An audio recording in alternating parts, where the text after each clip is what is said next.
طوطا کہانی از سید حیدر بخش حیدری ریڈنگ 2۔ یہ بات طوطے کی اس کو نہایت پسند آئی اور ہزار ہن اس شخص کو دے کر اس طوطے کو لے اپنے گھر آیا اور سب سنبل فروشوں کو بلوا کر سنبل کی قیمت پوچھی۔ انہوں نے عرض کی کہ جتنا سنبل ہماری دکان میں ہے 10,000 ہن اس کی قیمت ہوتی ہے۔ میمون نے اسی دم 10,000 ہن خزانے سے دلوا کر خرید کیا اور ایک مکان میں رکھوا دیا۔ بعد 2-3 دن کے کابل کے سوداگر اس شہر میں داخل ہوئے اور تلاش سنبل کی کرنے لگے۔ جب کہیں نہیں پایا تب اس کے پاس آ کر سنبل کو بمنت و زاری چوگنی قیمت دے کر مول لیا اور اپنے شہر کو گئے۔ تب میمون اس طوطے سے بہت خوش ہوا اور اپنی جان سے زیادہ عزیز رکھنے لگا اور ایک مینا بھی خرید کر کے اس کے پاس رکھی، اس واسطے کہ عالم تنہائی میں وحشت اسے نہ ہو۔ کہ عقل مندوں نے کہا ہے کند ہم جنس با ہم جنس پرواز، کبوتر با کبوتر باز بباز۔ غرض اس نے مینا کو بھی طوطے کے پاس رکھا کہ یہ دونوں آپس میں ہم جنس ہیں، بخوبی خوش رہیں گے۔ اور بعد کئی دن کے خجستہ سے کہا کہ میں سفر خشکی و طریقہ کیا چاہتا ہوں تاکہ کئی ایک شہر کی سیر کروں۔ جو تمہیں کام کرنا منظور ہو سو بے مصلحت ان دونوں کی ہرگز نہ کرنا، بلکہ جو یہ کہیں اس کو سچ جاننا اور ان کی فرما برداری میں رہا کرنا۔ یہ 2-4 باتیں سمجھا بجھا کر آپ کسی شہر کو گیا اور خجستہ کئی مہینے تک اس کی جدائی میں رویا کی اور کھانا سونا دن رات کا چھوڑ دیا۔ غرض طوطا کچھ قصہ کہانی کہہ کر اس کے غمگین دل کو ہر ایک وقت بہلایا کرتا۔ اسی طرح سے 6 مہینے تک پھسلا پندلا کر رکھا۔ القصہ ایک دن وہ نہا دھو بناؤ کر کوٹھے پر چڑھی اور سیر ہر ایک کوچے و بازار کی جھروکے سے کرنے لگی۔ اتنے میں ایک شہزادہ گھوڑے پر سوار آنکھیں اوپر کیے ہوئے گھوڑے کو قدم با قدم لیے ہوئے چلا جاتا تھا۔ خجستہ کو دیکھتے ہی عاشق ہوا اور اس کا بھی دل اس پر آ ہی گیا۔ بے اختیار ہو کر شہزادے نے اسی گھڑی ایک عورت مکارہ کے ہاتھ خفیہ یہ پیغام بھیجا کہ اگر تم ایک رات 4 گھڑی کے واسطے میرے گھر آؤ تو اس کے عوض ایک انگوٹھی 1,00,000 ہن کی تمہیں دوں۔ اس بڑھیا نے بھی منہ ہی جا کر اس سے کہا، اے خجستہ، اس شہزادے نے تجھے بلوایا ہے اور ایک گھڑی کے واسطے 1,00,000 ہن کی انگشتری دیتا ہے۔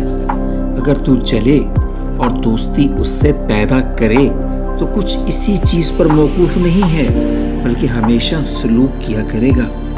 خجستہ نے پہلے تو اس بات سے بہت سا برا مانا اور خفا ہوئی، لیکن پھر اس پیر زال کے دام میں آ ہی گئی اور کہنے لگی کہ اچھا، میری طرف سے اس کی خدمت میں سلام شوق کے بعد یہ کہنا کہ شب کو جس طرح سے جانوں گی اسی طرح تمہارے پاس اپنے تئیں پہنچ جاؤں گی۔ یہ پیغام وہ مکارہ لے کر ادھر گئی اور ادھر رات آئی۔ تب خجستہ نے اپنے تئیں نہایت لباس اور کہنے سے آراستہ کیا اور کرسی پر بیٹھ کر جی میں کہنے لگی کہ مینا سے چل کر یہ بات کہیے اور اس سے رخصت لے کر چلیے، کیونکہ میں بھی عورت ہوں اور وہ بھی اسی خلقت میں ہے۔ اغلب ہے کہ وہ میری بات سنے اور رخصت کرے۔ یہ سخن دل میں ٹھہرایا اور مینا سے جا کر کہا کہ اے مینا، عجب ماجرا ہے، اگر تو سنے تو کہوں۔ اس نے کہا کہ بی بی کیا کہتی ہو، کہو، میں بھی اپنے عقل کے موافق عرض کروں گی۔ تب کدبانو کہنے لگی کہ آج میں اپنے کوٹھے پر چڑھ کر جھروکے سے جھانکتی تھی کہ اتنے میں ایک شہزادہ اس رستے سے گزرا اور مجھ پر عاشق ہوا۔ اس گھڑی اس نے مجھے اپنے گھر میں بلایا ہے۔ اگر تو کہے تو میں جاؤں اور اس سے ملاقات کروں، پھر 2-4 گھڑی کے بعد اپنے گھر چلی آؤں۔ یہ بات سنتے ہی مینا نہایت غضب ہوئی اور غوغا کر کے کہنے لگی کہ واہ واہ بی بی، اچھے ڈھنگ نکالتی ہو اور خاصی باتیں سناتی ہو، کیا خوب! غیر مرد کے گھر جاؤ گی اور اس سے دوستی کر کے اپنے شوہر کی حرمت گنواؤ گی، یہ بڑا عیب ہے۔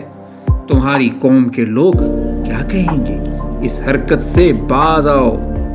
یہ سنتے ہی خجستہ نے اسے پنجرے میں سے نکال، گردن مروڑ، ایک ٹانگ پکڑ اس زور سے زمین پر دے پٹکا کہ روح اس کی آسمان کو پرواز کر گئی، اور آپ اسی طرح سے غصے میں بھری طوطے کے پاس گئی اور کہنے لگی کہ اے طوطے، کچھ حقیقت مینا کی دیکھی کہ وہ ابھی کیا تھی اور کیا ہو گئی؟ اس نے کہا کہ جی دیکھی، جو خاوند سے بے ادبی کرے گا اس کا یہی حال ہوگا۔ تب خجستہ خوش ہو کر کہنے لگی کہ اے طوطے، بہت دن ہوئے کہ میں نے مرد کی صورت بھی نہیں دیکھی، اور آج ایک بادشاہ زادے نے مجھ کو بمنت بلوایا ہے۔ اگر تو کہے تو اس کے پاس رات کے وقت جاؤں اور صبح ہوتے ہوئے اپنی جگہ پر واپس آؤں۔ طوطا اپنے جی میں ڈر کر کہنے لگا کہ اگر میں بھی منع کرتا ہوں یا کچھ اور کہتا ہوں تو ابھی مینا کی طرح سے مارا جاتا ہوں۔ یہ سمجھ کر کہنے لگا کہ اے قدبانو، مینا ناقص العقل تھی، اور اکثر یہ خلقت عورتوں کی بے وقوف ہوتی ہے۔ اسی واسطے شعور مندوں کو لازم ہے کہ اپنا احوال ان سے نہ کہیں، بلکہ اس ذات سے پرہیز کریں۔ تو خاطر جمع رکھ، جلدی مت کر، جب تک میری جان اس قالب میں ہے تب تک تیرے کام کی پیروی کروں گا۔ اتنا مت گھبرا، کریم آسان کرے گا۔ خدا نخواستہ یہ بات ظاہر ہوئی اور اڑتے اڑتے تیرے شوہر تک پہنچی اور اس نے آن کر تجھ سے خفگی کی، تو میں ایک بات بنا کر تم دونوں کو آپس میں ملا دوں گا، جس طرح سے کہ اس طوطے نے فرخ بیگ سوداگر کو اس کی جورو سے ملا دیا تھا۔ خجستہ نے پوچھا کہ اس کی نقل کیوں کر ہے؟ مفصل بیان کر کہ میں تیری احسان مند ہوں گی۔ طوطے نے کہا کہ کسی شہر میں ایک سوداگر فرخ بیگ نام نہایت مالدار تھا، اور ایک طوطا عقل مند اپنے پاس رکھتا تھا۔ اتفاقاً اس سوداگر کو سفر درپیش ہوا، تب ہر ایک اسباب اپنے گھر کا بی بی سمیت طوطے کے حوالے کیا، اور آپ واسطے سوداگری کے کسی ملک میں گیا اور کئی مہینے وہاں کار تجارت میں رہا۔ طوطا کہانی کی دوسری ریڈنگ آپ نے سنی، اور اب اس ریڈنگ کے کچھ مشکل الفاظ کی وضاحت۔ پھسلا پھندلا یعنی کسی کے ساتھ مکر و فریب کرنا، کسی کو بہلانا۔ عوض یعنی معاوضہ یا کسی چیز کے بدلے میں کچھ ادا کرنا۔ خاوند، ہمارے ہاں آج کل کی اردو میں خاوند جو ہے وہ میاں اور بیوی کے معنوں میں استعمال ہوتا ہے، یعنی میاں، لیکن فارسی میں خداوند سے خاوند آیا، اور خاوند کا مطلب تھا آقا یعنی مالک۔ قد بانو یعنی بیوی، گھر کی مالکن یا کوئی معزز خاتون۔ طوطا کہانی کے سلسلے کی دوسری ریڈنگ آپ نے سنی۔ اگر آپ کو یہ چینل پسند ہے تو لائک کیجیے اور سبسکرائب کیجیے۔